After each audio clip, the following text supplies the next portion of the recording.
नमस्कार साथियों, times competitive classes के यूट्यूब चैनल में आप सभी का स्वागत है।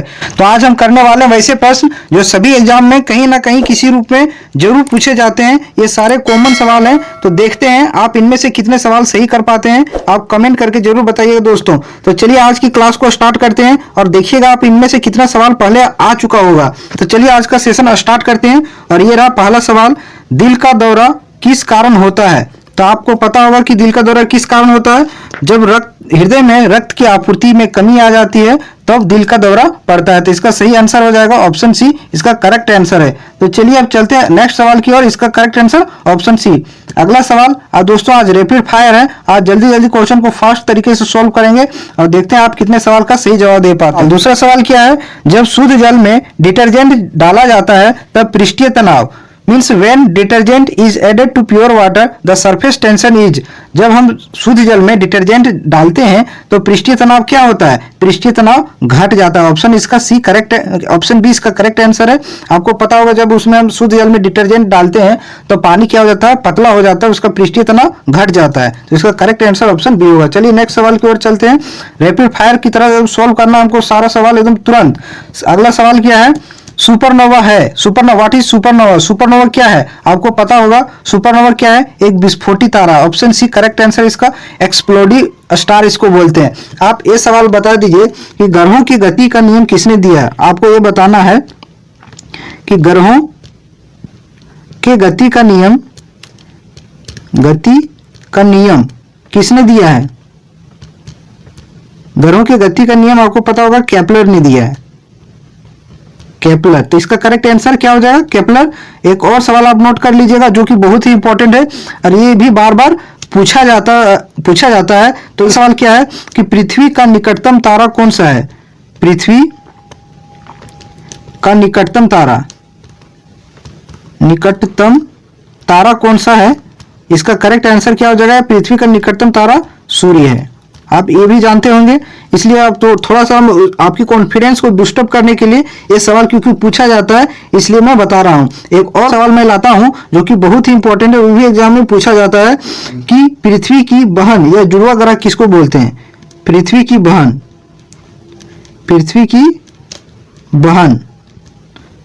की बहन या फिर जुड़वा ग्रह कौन से ग्रह को कहते हैं? तो इसका करेक्ट आंसर हो जाएगा शुक्र को कहते हैं। आई होप ये सारा सवाल क्लियर हुआ होगा।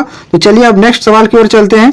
अगला सवाल क्या है, किसी प्रोग्राम में बग क्या है? ये कंप्यूटर से सवाल है और बहुत ही इंपॉर्टेंट सवाल है। ये सवाल पूछा जाता है, आपको पता होना चाहिए। इतना कॉमन तो जानकारी सबको होता है। तो मैं बता दूं कि किसी प्रोग्राम में बग क्या है। What is bug in program? तो प्रोग्राम में बग क्या है? तो जब कंप्यूटर में कोई एरर होता है, गलती होता है, तो उसको हम क्या कहते हैं? बग कहते हैं। इसका करेक्ट आंसर क्या हो जाएगा? B, error. और इस एरर को हम जब ठीक कर देते हैं, जब क्या करते हैं? सुधार देते हैं, करेक्ट कर देते हैं, तो उसको हम क्या बोलते हैं? डीबग बोलते हैं। क्या बोलते हैं? डीबग। डीबग मीन्स क्या होता है कि एरर को सुधारना क्या कहलाता है? डीबग कहलाता है। तो चलिए नेक्स्ट सवाल की ओर चलते हैं। एकदम जल्दी जल्दी सोल्व करना दोस्तों। देखना है कि आप कितने सवालों का सही जवाब दे पाए, आपको कमेंट करके जरूर बताना है। तो चलिए पांचवा सवाल क्या है, बहुत ही इंपॉर्टेंट सवाल है। एक क्वेश्चन पूछा जाता है फ्रेंड्स, तो आप सवाल को गौर से सुनिएगा। आत्महत्या की थैली किसे कहा जाता है? Most important question. What is called a suicide bag? आपने बहुत बार सुना होगा कि आत्महत्या की थैली किसे कहा जाता है। तो आत्महत्या की थैली लाइसोसोम को कहा जाता है। तो इसका करेक्ट आंसर क्या हो जाएगा? ऑप्शन बी, आत्महत्या की थैली। राइबोसोम की बात करें तो प्रोटीन की फैक्ट्री इसको कहते हैं।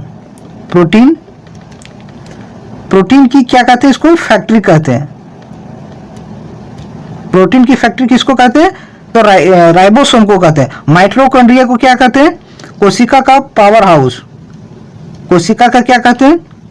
शक्ति गिरा या तो पावर हाउस। कोशिका का पावर हाउस किसको कहते हैं?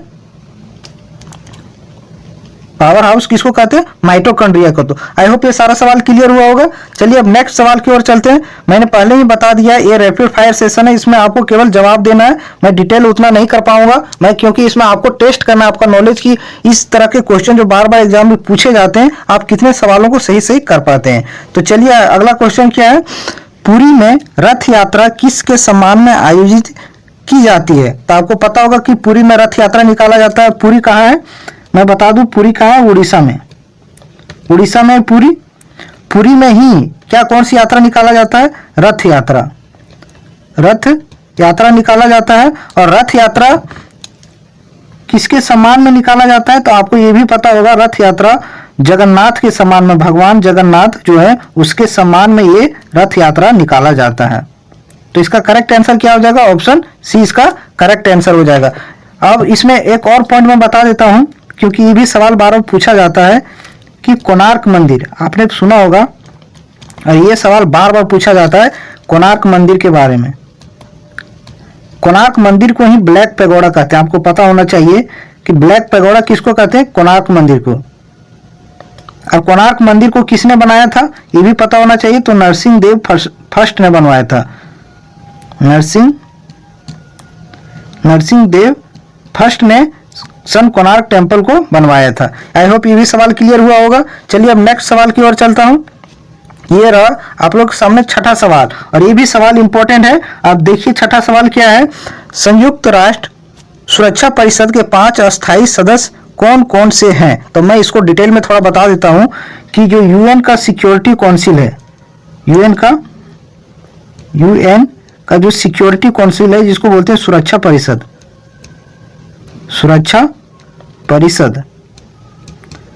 तो सुरक्षा परिषद में 2 तरह के मेंबर होते हैं। एक होते हैं अस्थायी सदस्य, एक होते हैं अस्थायी सदस्य मेंबर होते हैं। तो अस्थायी सदस्य कितने हैं? 5, और अस्थायी सदस्य कितने? 10।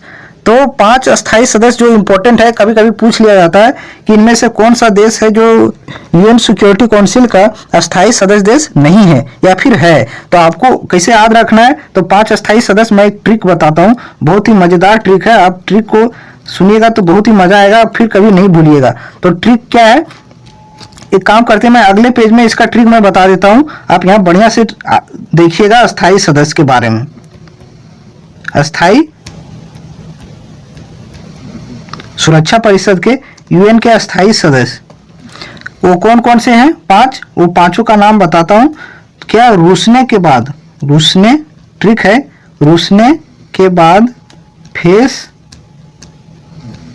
देखने के लायक होता है, फेस देखने के लायक होता है। आपको उधर नहीं याद रखना, आप इसको बराबर याद रखें कि रूसने के बाद फेस देखने के लायक होता है। तो रूसने से क्या बन गया? रूस।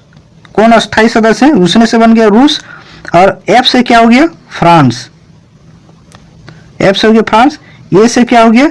ए से हो गया अमेरिका। और सी से क्या हो गया? सी से हो गया चाइना। और ई से क्या हो गया? ई से हो गया आपका इंग्लैंड। तो ये 5 वो देश हैं जो यूएन के सिक्योरिटी काउंसिल में अस्थायी सदस्य देश हैं। तो आपको याद हो गया होगा कि बहुत ही मजेदार ट्रिक मैंने बताया कि रूसने के बाद फेस देखने का लायक होता है। तो रूसने से रूस, एफ से फ्रांस, ए से अमेरिका, सी से चाइना, ई से इंग्लैंड। वापस आते हैं सवाल की तरफ। तो इसका करेक्ट आंसर क्या हो जाएगा? तो अभी मैंने बताया, तो ऑप्शन बी इसका क्या हो जाएगा? करेक्ट आंसर हो जाएगा चीन, फ्रांस, रूस, अमेरिका और ब्रिटेन। ब्रिटेन को ही इंग्लैंड बोलते हैं। नेक्स्ट सवाल की ओर चलते हैं, और ये रहा आप लोगों के सामने अगला सवाल। बहुत ही खतरनाक सवाल है। सभी किस नगर में 2 रेलवे जोन है? तो आपको पता होगा किस शहर में, which city of India has the headquarter of 2 railway zones. तो कौन 2 रेलवे जोन है? मुंबई एक मात्र ऐसा नगर है जहां 2 रेलवे जोन है। वो कौन कौन है? एक है सेंट्रल रेलवे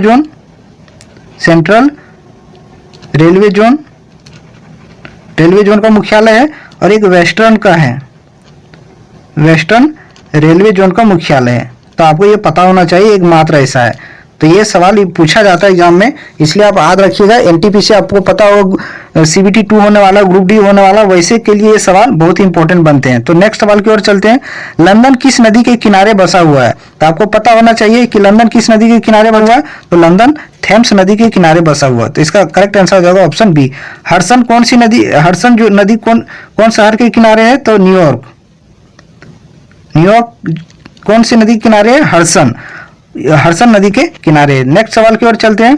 अगला सवाल बहुत ही इंपॉर्टेंट सवाल है, राष्ट्रीय पर्यावरण अनुसंधान संस्थान कहाँ पर स्थित है? Where is the national environmental research institute located? तो ये भी पता होना चाहिए, एक सवाल पूछा जाता है बार बार एग्जाम में। तो इसका करेक्ट आंसर ऑप्शन डी हो जाएगा, नागपुर में है राष्ट्रीय पर्यावरण अनुसंधान संस्थान। देहरादून की बात करें तो देहरादून में IFSR है, IFSR इसे ये रिपोर्ट यहीं से आती है, देहरादून से। IFSR क्या है? तो Indian forest survey report, forest survey report जो आती है वो कहाँ से आती है? देहरादून से। तो ये भी आपको याद होना चाहिए, पूछा जाता है बार बार एग्जाम में। नेक्स्ट सवाल की ओर चलते हैं। अगला सवाल, यूनेस्को का मुख्यालय कहाँ है? आपको पता होगा यूनेस्को का मुख्यालय कहाँ है? यूनेस्को का मुख्यालय पेरिस में है। और जेनेवा में बात करें तो जेनेवा में WHO का मुख्यालय है, WTO का मुख्यालय है, और आपका ILO का भी मुख्यालय कहाँ है? जेनेवा में। नेक्स्ट सवाल की ओर चलते हैं। ये रहा आप लोगों के सामने अगला सवाल, गोलकोंडा किला भारत के किस राज्य में स्थित है? बहुत इंपॉर्टेंट सवाल, ये पूछा जाता है ग्रुप डी में, और ये क्वेश्चन पूछा गया है पिछले बार कि गोलकोंडा किला भारत के किस राज्य में स्थित है? तो इसका सही जवाब हो जाएगा ऑप्शन सी, गोलकोंडा किला भारत के आंध्र प्रदेश राज्य में स्थित है। नेक्स्ट सवाल की ओर चलते हैं। कोलकाता और आगरा के बीच पहली टेलीग्राफ लाइन शुरुआत कब हुई थी? When was the first telegraph line started between Kolkata and Agra? तो इसका करेक्ट आंसर हो जाएगा 1854 में पहली टेलीग्राफ लाइन की शुरुआत हुई थी भारत में, आगरा और कोलकाता के बीच में। नेक्स्ट सवाल की ओर चलते हैं। अगला सवाल बहुत ही खतरनाक टाइप का सवाल है।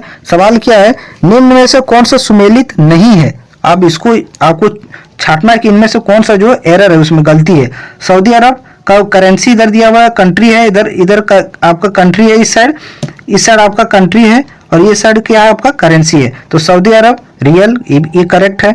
बेलारूस में की करेंसी रूबल, ये भी करेक्ट है। अर्जेंटीना के पेसो, ये भी करेक्ट है। फ्रांस का दिनार, ये रॉन्ग है। तो फ्रांस की बात करें तो फ्रांस में 2 करेंसी चलता है, आपको पता होना चाहिए। फ्रांस में एक चलता है फ्रैंक, कौन सी करेंसी चलती है? फ्रैंक, और एक चलती है यूरो। तो ये दोनों करेंसी कहाँ की है? फ्रांस की। तो इनमें से कौन सा सुमेलित नहीं है? फ्रांस, ऑप्शन डी इसका करेक्ट आंसर होगा। एक पॉइंट आप और नोट करके रखिएगा कि रूबल की बात करें जहां तक, तो रूबल मात्र 2 देश की करेंसी है। एक आपका जो यहाँ बेलारूस लिखा हुआ है, बेलारूस, और दूसरी जो रूबल करेंसी है वो रूस की है। आपको पता होना चाहिए। ये तो एकमात्र 2 देश ऐसे हैं जिसकी करेंसी एक ही है, एक बेलारूस और दूसरा रूस। ये दोनों की करेंसी क्या है? रूबल है। नेक्स्ट सवाल की ओर चलते हैं।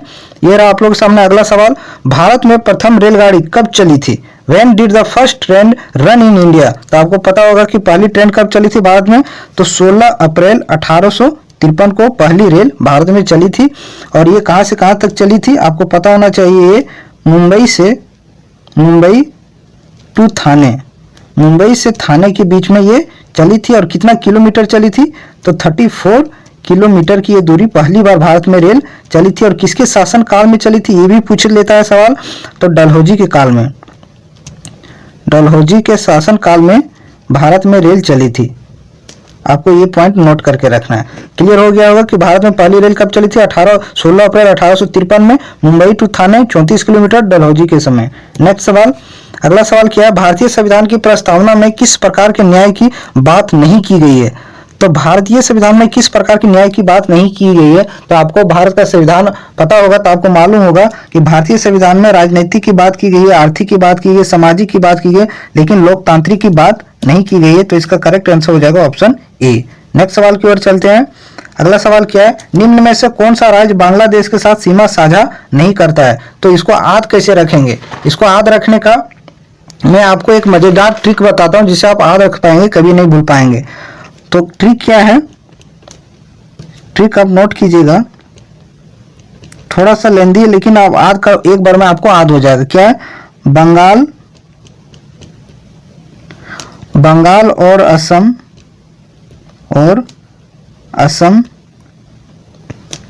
के मेघों ने त्रिपुरा में रम्पी, ने त्रिपुरा में रम्पी, आपको पता होगा रम एक वाइन है दोस्तों। तो रम्पी तो कैसे याद रखेंगे? बंगाल से क्या हो जाएगा? बंगाल से बंगाल ही हो गया, आपका एक हो गया। दूसरा असम से असम ही हो गया। ये है, और मेघों से हो गया आपका मेघालय, और त्रिपुरा से आपको त्रिपुरा ही हो गया, और रम से हो गया आपका मिजोरम। ये वो राज्य हैं जो बांग्लादेश का साथ सीमा साझा करते हैं, तो इनमें से कौन सा नहीं है, तो मणिपुर नहीं, तो इसका करेक्ट आंसर हो जाएगा ऑप्शन बी। नेक्स्ट सवाल की ओर चलते हैं। ये रहा आप लोगों के सामने अगला सवाल, ग्रीन पार्क स्टेडियम कहाँ स्थित है, तो इसका सही जवाब होगा ग्रीन पार्क स्टेडियम कानपुर में स्थित है, ये भी पूछा गया सवाल है। नेक्स्ट सवाल की ओर चलते हैं, और अगला सवाल भी खतरनाक होने वाला है।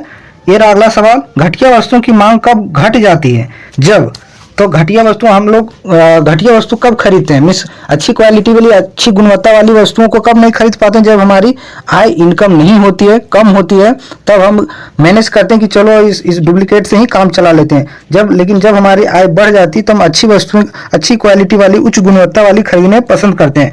तो इसका सही जवाब क्या हो जाएगा, ऑप्शन डी। आय जब हमारी बढ़ती है तो घटिया वस्तुओं की मांग घट जाती है। तो चलिए दोस्तों, आज की सेशन को यहीं समाप्त करते हैं, क्योंकि सेशन बहुत लंबा हो रहा है और बहुत सारे सवाल हैं, आपको कमेंट करके बताना इसका आंसर। आप देख सकते हैं 20 है, मौर्य वंश के शासक के दौरान स्थानीय कौन था, ये है आपका निम्न में से कौन सा एक प्रत्यक्ष कर है, ये इसका जवाब देना आपको कमेंट में। भारत का सबसे गहरा बंदरगाह कौन है, ये सारे सवाल आपको कमेंट करके बताना। 3 सवाल आपके लिए मैं छोड़ के जा रहा हूँ, तीनों का आंसर आपको कमेंट करके बताइएगा। फिर मिलते हैं अगले वीडियो में दोस्तों, जय हिंद।